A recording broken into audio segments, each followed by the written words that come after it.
Hi Tamil மக்களை, இங்கே பாருங்கள். நம்ம தம்பி விஜய் தம்பி நம்ம நிறைய நல்லபடியாக கொண்டு போயிட்டுருக்காரு. எதிர்கட்சிங்க 1000 பேசுவானுங்க. அதெல்லாம் வேண்டாம் தமிழ் மக்களை. இங்கே பாருங்கள், இடத்துல வருது எங்கே திருச்சியில். யாருன்னாலும் சரி தான், தாவைக்காக தான் ஜெயிக்கும், அது வேறு விஷயம். ஆனால் இன்னொரு உங்கள்கிட்ட ஒன்று சொல்ல வேண்டியிருக்கு. எப்படி கோயில் பற்றி, அதாவது ரமேஷ் இருக்கார்ல, கோயில் அமைச்சர், அறநிலையத்துறை அமைச்சர், அவர்கிட்ட கொஞ்சம் பேச வேண்டியிருக்கு. அதனால் விஜய் தம்பி கொஞ்சம் எனக்கு டைம் கொடுத்தனாக்கா அவர்கிட்ட பேசிக்கிடுவேன், ஓகேவா? ஆகையால் கொஞ்சம் தப்பாக நினச்சிக்காதீங்க. ரமேஷ்கிட்ட பேச வேண்டியிருக்கு, கோயில் அமைச்சர், அதாவது அறநிலையத்துறை அமைச்சர்கிட்ட பேச வேண்டியிருக்கு. ஆகையால் எனக்கு கொஞ்சம் வாய்ப்பு கொடுங்க. ஏன்னா கடலூர் மாவட்டத்தில் சிதம்பரம்னு ஒரு கோயில் இருக்குது. சிதம்பரத்தில் நடராஜ கோயில். இந்த கோயிலில் நிறைய அநியாயம் நடக்குது. அது என்னத்தான் செய்கிறாங்கன்னு தெரியலப்பா. அந்த கோயிலில் அவ்வளோ காசு வருது, உள்ள கோயிலுக்குள்ளே பாத்ரூம் கிடையாது, ரெஸ்ட் ரூம் கிடையாது, ஒன்றுமே கிடையாது. அவங்க வர மக்கள் வந்துட்டு வெளியே தான் போக வேண்டியிருக்கு. அதனால் அந்த கோயிலுக்குள்ளே ரெஸ்ட் ரூமு பாத்ரூம் கட்டுற மாதிரி வகை பண்ணணும். தெரிஞ்சுங்களா அமைச்சர் ரமேஷ்? நீங்கள் அதை போய் பாருங்கள். ஆனால் சிதம்பரம் ஃபுல்லாக கோயிலாக தான் இருக்குது. எங்கள் நடு ரோட்டில் கோயில் கட்டி வச்சுருக்காங்க. எங்கெங்கே கோயில் கட்டணுமோ அங்கங்கே போட்டு கட்டணும். இப்போ நடு ரோட்டில் கோயில் கட்டாங்களா, அது ஃபுல்லாக இடிச்சிடணும். வேண்டாம். என்ன சொல்கிறதுமா, மக்களுக்கு இடையூறாக இருக்குது. எதுக்கு நடு ரோட்டில் போய்ட்டு கோயில் கட்டிட்டு இப்போ ரோடு அகலப்படுத்த முடியல. கேட்டாக்கா பிஜேபிக்காரன் வந்துடுறான் இந்த கோயில் இடிக்காதுன்னு. ஆகையால் ரமேஷ் தம்பி, நான் சொல்ல கேளுங்க. யானும் ரமேஷ் தான். ஆனால் ரமேஷ்குமார் இன்னொரு பேர் இருக்குது, ஜெயராம் ரமேஷ். ஆகையால் ரமேஷ் தம்பி, நான் சொல்கிறத கேளுங்க. ஃபஸ்ட்டு நீங்கள் என்ன பண்ணுறீங்க, கடலூர் மாவட்டம் சிதம்பரம் போய் நடராஜ கோயிலை போய் பாருங்கள். ரொம்ப கேவலப்பட்டு போய் போச்சு. ஆனால் தீட்சிதர் கையில் போயிட்டு, தீட்சிதர்னா அப்படி ஒரு ஐயரா அது என்ன தீட்சிதர்னு தெரில. ஐயருங்க வேறு, தீட்சிதர் வேறு. ஆனால் ரொம்ப கேவலமாக இருக்குது. அது காசு மட்டும்தான் கொடுக்குறாங்க. அதை வர்ற அபிஷேகம் பண்ணுவாங்கள்ல, தேன் அதெல்லாம் பேக்கெட் போட்டு விற்கிறாங்க தீட்சிதர்கள். அவெல்லாம் தீட்சிதர் பெரிய கோடீஸ்வரராக இருக்கண்ணா, பயங்கர கோடீஸ்வரனாக இருக்கானுவோ. ஆனால் அவங்களுக்கு ஆசை தீரலை. அது திமுக கட்சி மாதிரி தான். முக ஸ்டாலின் இருக்கார்ல, அவரை மாதிரி தான் அந்த கோயிலில் இருக்கிறவங்களாம். கொள்ளையாக போயிட்டுருக்கு. மக்களுக்கு வந்துட்டு ஒரு நல்ல வசதி பண்ணி கொடுக்க முடியல இந்த கோயிலில்.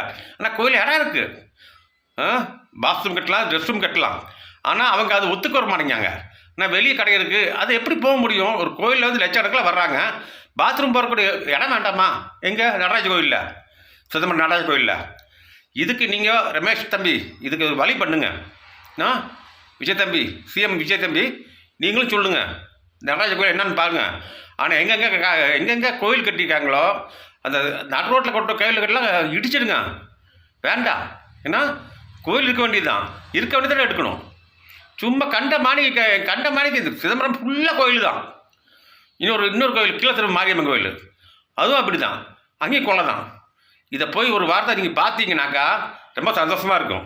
எதையுமா மக்கள் வந்து இப்போ தேர்தலுக்கு லட்சக்கணக்கில் வர்றாங்க, அதே சமயம் கொள்ளையாக போயிட்டுருக்கு.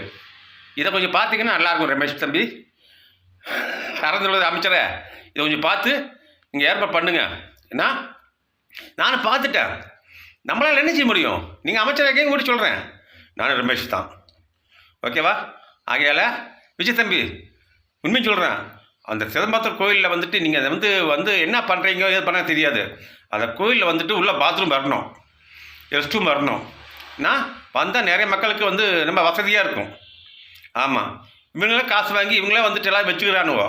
இது என்ன கணக்கு வழக்குன்னு பார்க்கணும். சரியா ரமேஷ் தம்பி, விஜய் தம்பி, நீங்கள் கொஞ்சம் கோவப்படாதீங்க. நீங்கள் கொஞ்சம் அதை என்னன்னு பார்த்து சொல்லுங்கள் ரமேஷ் தம்பிகிட்ட, ஓகேவா? ஆகையால் சிதம்பரம் நடராஜ கோயில் வந்துட்டு பெஸ்ட்டாக ஆக்கணும். ஆமாம், அதாவது உலகத்தில் நடுவில் இருக்கிற கோயில், உலக நாட்டிலேயே சென்ட்ரல் இருக்கிற கோயில் அது நடராஜ கோயில். அது யாரோ கட்டினாங்க, ராஜா கட்டினார். இவங்க அனுபவிச்சுட்டு இருக்காங்க தீட்சிதர். உள்ளே போகிறது வரைகிறது, சாப்பாடுலாம் அன்னதானமே கொடுக்குறாங்க. அன்னதானம் கொடுக்குறதுல இவங்களுக்கு வீட்டுக்கு போன போது தான் அன்னதானம் கொடுக்காங்க. யார் தீட்சிதர் வீட்டுக்கு போன போது அன்னதானம் கொடுக்குறாங்க. இதெல்லாம் வந்து எப்படி கரெக்ட் பண்ணுங்க.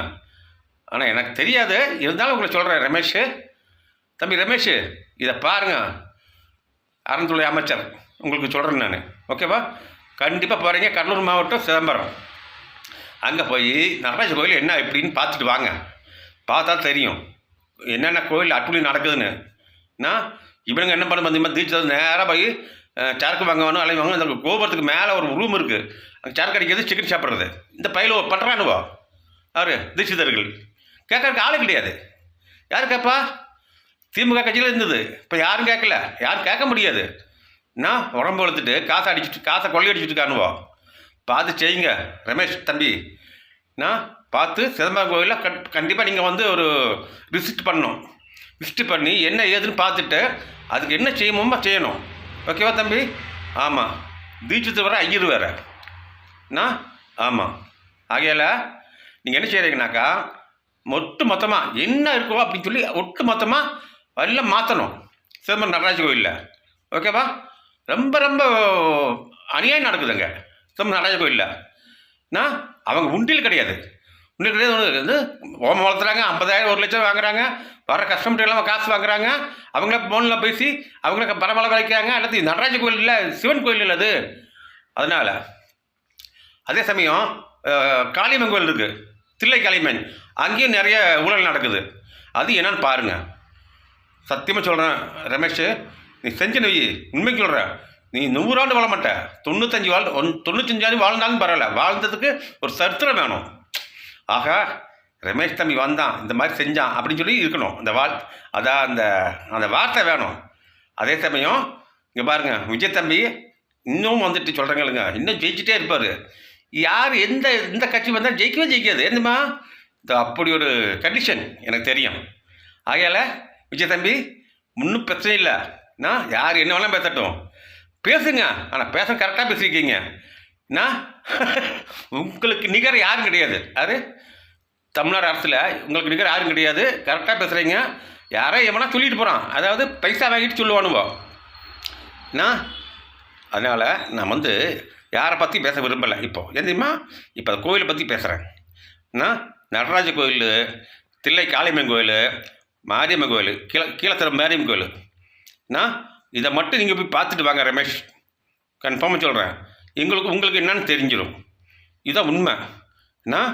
இதை நான் உங்களுக்கு ஃபேஸ்புக்கில் போட்டு விட்றேன், எப்படியோ அனுப்புகிறேன், நீங்கள் பாருங்கள். ஓகே, பாய் ரமேஷ் தம்பி. நீங்கள் வாழ்க வளமுடன். விஜய் தம்பி நல்லா வாழ்வார். ஏன்னா அவர் மனசு எப்படி ராஜக்கலை. விஜய் தம்பி. ஆகையால் பார்த்துக்கிடுங்க. உங்கள் வாழ்க்கை உங்கள் கையில் தான், எங்கள் வாழ்க்கை எங்கள் கையில் தான். இதே சமயம் மக்கள் உங்களுக்கு சப்போர்ட் பண்ணுறாங்க.